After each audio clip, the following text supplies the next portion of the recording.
Hello guys, कैसे हैं आप सभी। होप सो आप लोगों ने पहले का वीडियो देख रखा है और ये है पार्ट 18। तो आज इस वीडियो में हम जानेंगे कॉर्नवालिस के समय की मुख्य घटनाओं का वर्णन। तो चलिए बातें करते हैं इसके बारे में।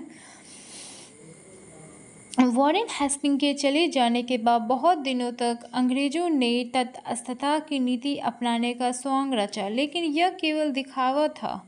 देसी राजाओं की चोट पर मरहम लगाना उनका उद्देश्य था। आगे आने वाली घटनाओं ने तुरंत ही उनके दिखावे को खोल कर रख दिया। वॉरेन हेस्टिंग के बाद ढेर वर्षों तक जॉन मैकफेरसन भारत का गवर्नर रहा, लेकिन सन 1786 ईस्वी में कॉर्नवालिस भारत का गवर्नर जनरल बनकर आया। आंतरिक नीति। कॉर्नवालिस को पीट्स इंडिया एक्ट के मुताबिक देसी राज्यों के आंतरिक मामले में हस्तक्षेप करने से मना किया गया था।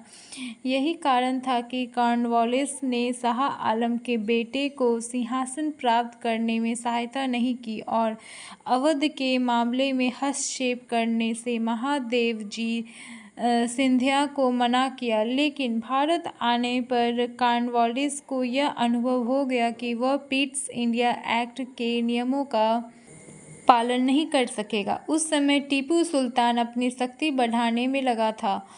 कॉर्नवालिस जानता था कि भविष्य में टीपू से युद्ध निश्चित है, अतः उस समय की राजनीतिक परिस्थिति को देखते हुए कॉर्नवालिस हस्तक्षेप की नीति का पूरा पालन नहीं कर सका। निजाम से संधि। निजाम अंग्रेजों का मित्र था। अंग्रेज गुंटूर को ले लेने का प्रयास कर रहे थे, लेकिन वह निजाम के लिए भी समान महत्व रखता था, अतः अंग्रेजों ने गुंटूर छीनने का प्रयास किया। निजाम ने क्रोधित होकर और हैदर से मिलकर अंग्रेजों पर आक्रमण कर दिया। बाद में जब मैसूर के साथ संधि हुई तब गुंटूर पर निजाम का ही अधिकार रहा। जब कॉर्नवालिस भारत आया तो उसने गुंटूर की मांग की, फलतः दोनों में संधि हो गई, जिसके अनुसार निजाम ने गुंटूर देना स्वीकार कर लिया। बदले में अंग्रेजों ने उसे हैदर के विरुद्ध सहायता देना स्वीकार कर लिया। तृतीय अंग्रेज मैसूर युद्ध। कॉर्नवालिस ने टीपू के विरुद्ध निजाम और मराठों को अपनी ओर मिला लिया। इसी समय टीपू ने त्रावणकोर पर आक्रमण किया, जो अंग्रेजों के संरक्षण में था। यह मौका पाते ही कॉर्नवालिस ने टीपू के विरुद्ध युद्ध की घोषणा कर दी।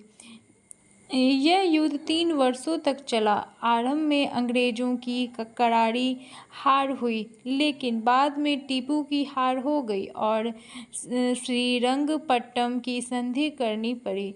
इस संधि के अनुसार टीपू को आधा राज अंग्रेजों को देना पड़ा तथा युद्ध का हर्जाना भी देना पड़ा। मराठों और निजाम को भी जीते हुए इलाके में हिस्सा मिला।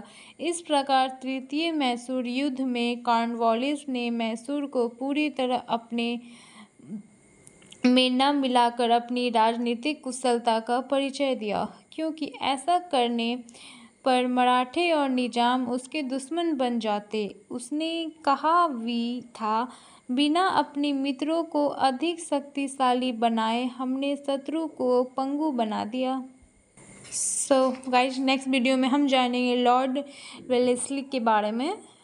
आई होप आप लोग को ये वीडियो पसंद आ गया होगा। Thank you.